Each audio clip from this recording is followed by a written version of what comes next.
Hi friends, ഞാൻ ചെറുപ്പത്തിൽ എൻ്റെ അമ്മ വീട്ടിൽ ഞാൻ നിൽക്കാൻ പോകുമായിരുന്നു. അന്നേരം ഇങ്ങനെ നിൽക്കാൻ പോകുന്ന ആ സമയത്ത് കുറച്ച് ദിവസമൊക്കെ അവിടെ നിന്ന് കഴിഞ്ഞപ്പം എല്ലാവരെയും ഡ്രസ്സ് ഇങ്ങനെ ഞങ്ങളുടെ വല്യമ്മ ഇങ്ങനെ അലക്കിക്കൊണ്ടിരിക്കുന്ന സമയത്ത് പുള്ളിക്കാരത്തിൻ്റെ സോപ്പ് തീർന്നു പോയി. അന്നേരം ഞാനവിടെ ഇങ്ങനെ കളിച്ചുകൊണ്ടൊക്കെ ഇരിക്കുകയല്ലേ. അന്നേരം എന്നോട് പറഞ്ഞു, എടാ നീ പോയി സോപ്പ് മേടിച്ചുകൊണ്ട് വരാൻ പറഞ്ഞു. അന്ന് 2 രൂപയാ തന്നെ.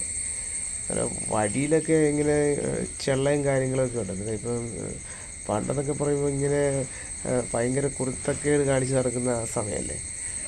അന്നേരം ഇങ്ങനെ നടന്നു പോകുന്ന വഴിക്ക് ഞാൻ ഈ റബ്ബർ ചെരുപ്പ് ഇട്ടേക്കുന്നത്. ഈ 2 രൂപ കയ്യിലുണ്ട്. വലിയ അകലമല്ല, നമ്മുടെ കട വലിയ അകലമല്ല. അന്നേരം 2 രൂപ ഇങ്ങനെ കൈ വെച്ചേക്കുവാണ്. കാല് വെച്ച് ഇങ്ങനെ ചെള്ള ഇങ്ങനെ മാറ്റി നോക്കുമ്പോൾ അടിഭാഗം കാണുന്നുണ്ട്. ചെള്ള ഇങ്ങനെ പതുക്കെ മാറ്റി നോക്കുമ്പോൾ അടിഭാഗം കാണുന്നുണ്ട്. അപ്പം ഞാനിങ്ങനെ ആലോചിച്ച്, ഈ 2 രൂപ ഇതിനകത്ത് ഇട്ട് കഴിഞ്ഞാൽ ആ 2 രൂപ ഇങ്ങനെ എടുക്കാമല്ലോ, അത് കാണുമല്ലോ. അങ്ങനെ ഒരു ഇതിൽ ഞാൻ ആ 2 രൂപ അങ്ങോട്ട് ഇട്ട്, എന്നിട്ട് കാലുകൊണ്ട് മാറ്റി നോക്കുമ്പോൾ എൻ്റെ പൊന്ന് കേസ് അത് കിട്ടിയില്ല. അവിടെ കിടന്ന് ആ ചെള്ളക്കകത്ത് മൊത്തം ലാസ്റ്റ് കാലുകൊണ്ട് നോക്കുന്നു, കൈ കൊണ്ട് നോക്കുന്നു.